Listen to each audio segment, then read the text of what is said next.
I mean, it was obviously before my time, they built it before the war. A few folk were killed and so on in the construction of it.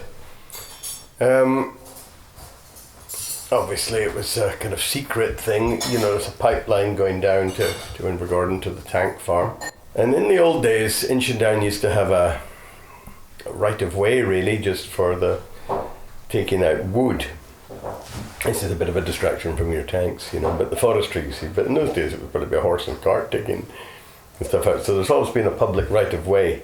But anyway, about just nearly 30 years ago probably now, they reached a point where they were either going to have to completely redo the pipeline down to Invergordon, or just give up on it really. And that's what happened. So the last of it was last oil, as I understand it, was used in the Falklands War. And since then it's just, they've just lain pretty much disused until, I suppose, about 10 years ago now, when the sort of ancient historical monuments of Scotland, or whatever they're called, started taking more of an interest in it. And now, obviously the word's got round about, the longest echo in the world and so on. So it's had quite a lot of little TV programs and things like that. There's quite often TV crews from France, Japan, who come up. But it's not really doing anything, it's just sitting there unused now. Then there's a whole lot of sort of structure-y kind of cement things that we don't really know what they were for. It's just a guess really, but it's obviously part of the, they were used for something, as part of either the construction or probably the construction. I know there's a friend whose, I think it was uncle, used to work in it.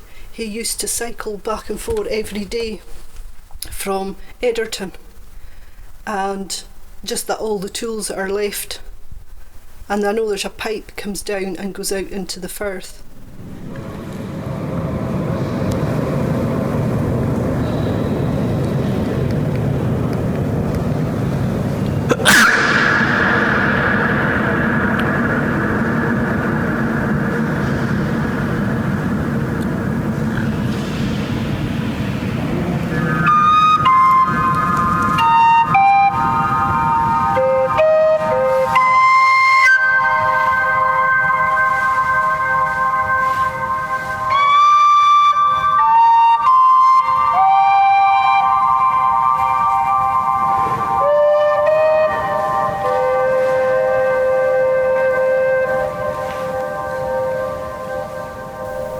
What are the roots that clutch?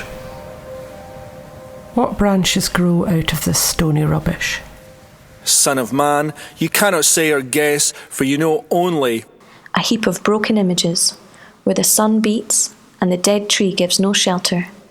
The cricket, no relief, and the dry stone, no sound of water. Only there is shadow under this red rock. Come in under the shadow of this red rock, and I will show you something different from either. Your shadow at morning, striding behind you. Or your shadow at evening, rising to meet you. I will show you fear in a handful of dust.